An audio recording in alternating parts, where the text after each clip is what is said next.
बिना ऑपरेशन के हाइड्रोसील कैसे ठीक करें। हाइड्रोसील आपके सेक्सुअल लाइफ को प्रभावित करता है, आपके टेस्टोस्टेरोन लेवल को कम करता है। बिना ऑपरेशन के कैसे ठीक कर सकते हैं, ये जानेंगे हम लोग इस वीडियो में।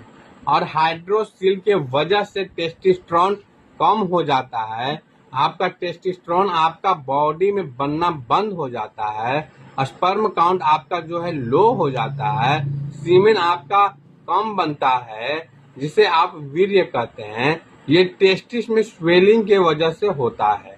तो इस वीडियो में आप बने रहिएगा। इस वीडियो में हम लोग जानेंगे कि बिना ऑपरेशन के कैसे हाइड्रोसील को ठीक कर सकते हैं, और टेस्टिस में स्वेलिंग आपका हो गया है, कैसे टेस्टोस्टेरोन आपका कम हो गया है, और हाइड्रोसील की वजह से टेस्टिस में आपका स्वेलिंग के वजह से जो है, अगर आपका टेस्टोस्टेरोन लेवल कम हो गया है, वीर्य पतला हो गया है, स्पर्म काउंट आपका कम हो गया है, तो उसको कैसे ठीक करेंगे, ये भी हम लोग जानेंगे, डिटेल्स में समझेंगे। सबसे पहले इसके कारण को भी समझते हैं। मैं doctor Saddam Hussain, coming to the point ये है, हाइड्रोसील ठीक है। सबसे पहले तो आप कारण को जानेंगे कि हाइड्रोसील कैसे होता है। कुछ मुख्य कारण है, इसको समझते हैं। जहां लोग गलती करते हैं, आप पहले कारण को समझिए। कारण क्या हो सकता है। ठीक है, अंडकोश में सूजन हो जाना, जो है कि जो सूजन हो जाता है उसका कई कारण होता है। सबसे पहले हम लोग कारण को समझेंगे। पहला कारण क्या हो सकता है, बैक्टीरियल इन्फेक्शन।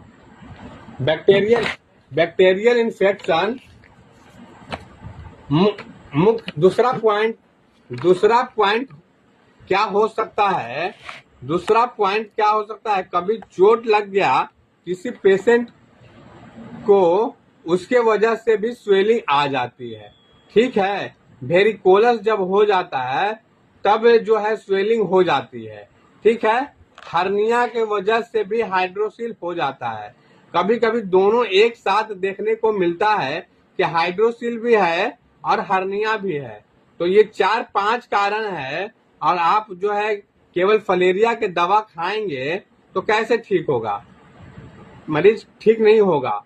केवल फलेरिया के दवा खाने से मरीज ठीक नहीं होगा। आप केवल फलेरिया के दवा चलाएंगे, बेनोसाइटफोर, तो मरीज ठीक नहीं होगा। चलिए, सबसे पहले मेरे वीडियो को लाइक कीजिए, शेयर कीजिए और कमेंट कीजिए। और अगर आप मेरे नए व्यूअर्स हैं तो वीडियो को सब्सक्राइब कीजिए। अब हम लोग समझते हैं कि सिम्टम्स आपको पता कैसे चलेगा कि इस पेशेंट वेरिकोलस है या हर्निया है, या पेशेंट को बैक्टीरियल काउच की वजह से हुआ है या फलेरिया की वजह से हुआ है। ये मेन पॉइंट है।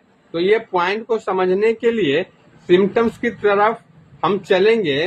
क्या सिम्टम्स है, देखिए। अगर कभी कभी क्या होता है कि टेस्टोस्टेरोन भी हो जाता है, और ट्यूमर धीरे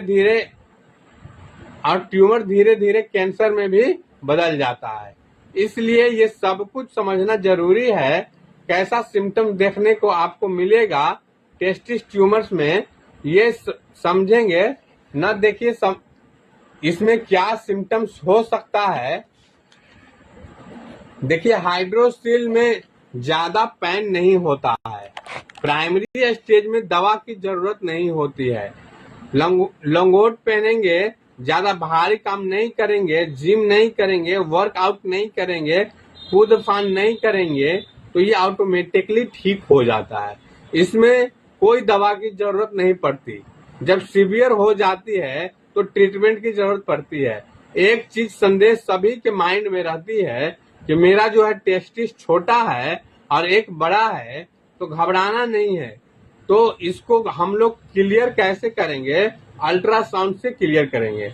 अगर अल्ट्रासाउंड में 12 से 20 ml टेस्टिस का साइज हो रहा है, उसमें लिक्विड 12 से 20 ml तक भरा हुआ है, तो एकदम नॉर्मल है, घबराने की बात नहीं है। उससे ज्यादा है तो एबनॉर्मल है, कम है तो जरूरत से ज्यादा छोटा है। इस बात को भी समझ लिया हम लोगों ने। मैं कोई झूठ बोलने वाली बात नहीं बताता हूँ। जिसका साइज बहुत बड़ा हो गया है वो बिना ऑपरेशन के ठीक होता ही नहीं। कौन सा ठीक होगा जिसका साइज बहुत बड़ा नहीं है। ओके फ्रेंड्स, फिर मिलते हैं नेक्स्ट वीडियो में नेक्स्ट टॉपिक के साथ। अगर मेरी वीडियो अच्छी लगी हो तो लाइक कीजिए, शेयर कीजिए, कमेंट कीजिए, और अगर आप नए व्यूअर्स हैं तो सब्सक्राइब कीजिए। Okay bye.